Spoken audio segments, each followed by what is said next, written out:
इस वक्त हम गुजर बकरवाल हॉस्टल बांडीपुर में मौजूद हैं और जैसा कि आपको पता है कि सरहदों पे किस तरह से तनाव है।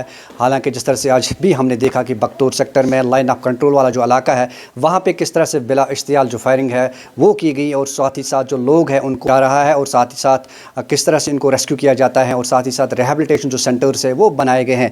इस वक्त हम रिहेबिलिटेशन सेंटर में मौजूद हैं। आप दिखा सकते हैं इसमें किस तरह से ये जो लोग हैं ये सरहदी तहसील गुरेज़ की किलचे तुलेल इलाके से आए हैं और उनको यहाँ पे फ़िलहाल जो बैठाया गया है उनके लिए यहाँ पे तमाम तर जो इंतज़ामात होते हैं सरकार की तरफ से ज़िला इंतज़ामिया की तरफ से वो यहाँ पे उनको फराहम की जाती हैं। तस्वीरों में आप साफ देख सकते हैं बहुत सारी जो फैमिलीज़ है जो बिल्कुल घरों से निकले हैं और साथ ही साथ इस गोलाबारी का शिकार हुए हैं, क्योंकि जब भी अक्सर जो सरहदों पे गोलाबारी होती है तो इसका जो आम खमीज़ा होता है ये इन्हीं लोगों को उठाना पड़ता है। क्योंकि इससे पहले भी उन्होंने इस तरह की जो फायरिंग का सिलसिला वो देखा था, लेकिन बीच में जो ये सिलसिला रुक गया था। जो स्कूल जा रहे थे आज किस तरह से आप देख सकते हैं ये जो नन्हे मुन्ने फूल खिलते हुए फूल, इनको भी पता नहीं है कि आज हमें क्यों इसलिए यहाँ पे लाया गया है। हर एक के दिल यहाँ पे उदास हैं और हर एक की आंख यहाँ पे नम है। आप देख सकते हैं यहाँ पे का जो माहौल है अफसोसनाक मुकाम इसलिए है क्योंकि जब भी सरहदों पे गोलाबारी होती है तो इसका आम खमीज़ा इन छोटे छोटे बच्चों को उठाना पड़ रहा है। हमारे साथ कुछ यहाँ पे मुकामी लोग हैं, हम उनसे भी बात करेंगे। और जी, मेरा नाम अब्दुल गनीन है। हम कल दिन के 11 बजे शिफ्ट हुए वहाँ से, तो वहाँ से हमें इन्फॉर्मेशन मिली कि गाँव तुरंत खाली करके चला जाए यहाँ से, क्योंकि यहाँ हो सकता है कभी भी फायरिंग होगी।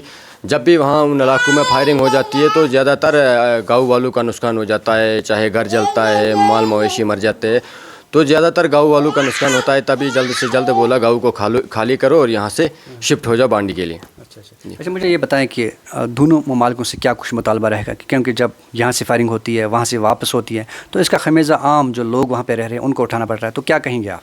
जी, जब भी यहाँ से वहाँ से फायरिंग होती है तो वहाँ से जो भी फायरिंग हो जाती है, वहाँ से जितने भी गोले बम धमाके जो भी होते हैं वो अक्सर जो आसपास के बॉर्डर इलाकों पे गाँव है उन पे ही पड़ते हैं। जैसे वहाँ के जितने भी ज़्यादातर जो बम वगैरह होते हैं, गोले वगैरह होते हैं, वो ज़्यादातर गाँव वालों के इलाके में पड़ते हैं, मकानों में पड़ते हैं, घरों में पड़ते हैं।